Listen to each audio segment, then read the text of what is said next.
So let's move on to today's story. Friends, you must have heard many horror stories, but I assure you that none will be as terrifying as the one I'm about to tell you. This story will make you say, now this is what a real horror story should be. This happened when my friends and I were researching paranormal activities. Despite our efforts, we couldn't find any place that would prove the existence of spirits. We visited several haunted locations, places where people claimed to have seen ghosts, but every time we returned empty-handed. Frustrated, I turned to the internet, desperately searching for a truly haunted place. But even after hours of research, I found nothing. I was about to give up when I met an old friend who told me something that left me both shocked and excited. He revealed that his ancestral house had a flat that had been abandoned for years. It was believed that the spirit of a married woman still roamed there, and those who dared to enter never returned.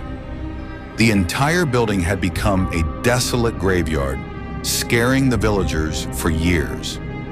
Room number 302 in particular was feared the most. The villagers claimed they could hear the woman's screams and cries coming from the flat, and at night strange laughter echoed from the nearby cemetery. Many who attempted to enter the building were later found dead under mysterious circumstances. Intrigued, I decided to go there myself and uncover the truth. My friend gave me the details of the village, and without wasting time, I gathered my team and made preparations. The next evening, we set off for the haunted village. By the time we arrived, it was already dark. The atmosphere was eerie, the silence unnerving. We decided to stay at my friend's house for the night and explore the haunted building the next day.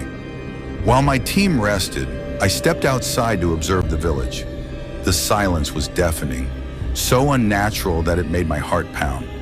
A strange uneasiness filled the air, and I felt as if someone was watching me.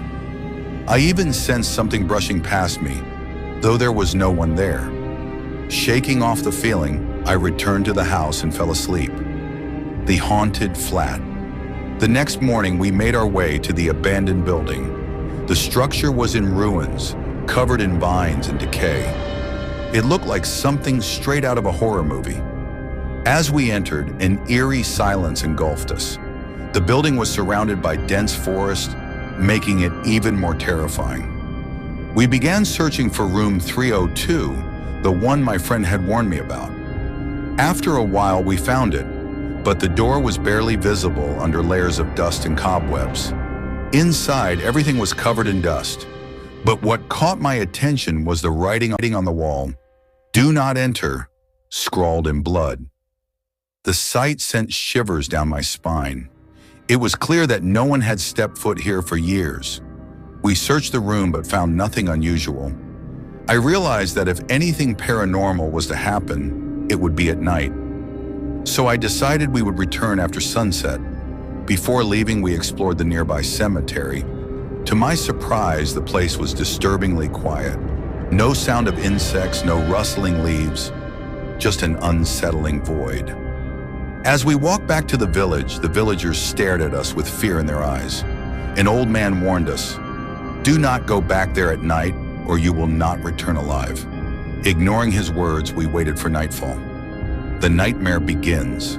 As darkness fell, we geared up and set off for the haunted building once again. As soon as we reached, the atmosphere changed. The building, which already looked terrifying during the day, now seemed like a portal to another world. Armed with torches, we stepped inside. The silence was suffocating. We decided to split up to cover more ground. I took Pallavi with me as we headed straight to room 302. To my shock, the door was closed, even though we had left it open earlier. Trying to rationalize it, I assumed the wind must have shut it. But as soon as we stepped inside, we froze. Sitting in the middle of the room was a woman in a bridal dress, facing away from us. My heart pounded in my chest, but I forced myself to move closer. Just as I was about to touch her, Pallavi let out a blood-curdling scream and collapsed. I turned around and saw nothing, but she was trembling in fear. She whispered. A terrifying face appeared in front of me. I quickly grabbed my camera, but when I turned back, the woman in the bridal dress had vanished. There was no trace of her. Pallavi was still in shock, but I asked her to start recording. I wanted evidence. But before we could do anything, a thick, dark smoke began filling the room. Panic set in, and I knew we had to get out immediately. As we ran out, I realized Pallavi was missing. Searching frantically, I found her unconscious on the floor. Checking her pulse, my hands went cold. She was dead. Tears filled my eyes. My team member, my friend. Just then, we heard blood-curdling screams from outside. Running towards the sound, we discovered that another team member had been killed. Fear gripped my soul. This was no ordinary haunting. This was something far worse. Suddenly, the woman in the bridal dress appeared again, her eyes burning with rage. She spoke in a chilling voice. "You made a grave mistake by coming here. None of you will leave alive." A thick fog enveloped the room. I grabbed my remaining team members and screamed, "Run!"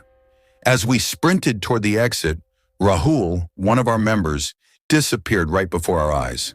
The woman stood on the balcony, watching us escape, her sinister laughter echoing through the night. The final revelation. We drove back to the village, shaken and traumatized.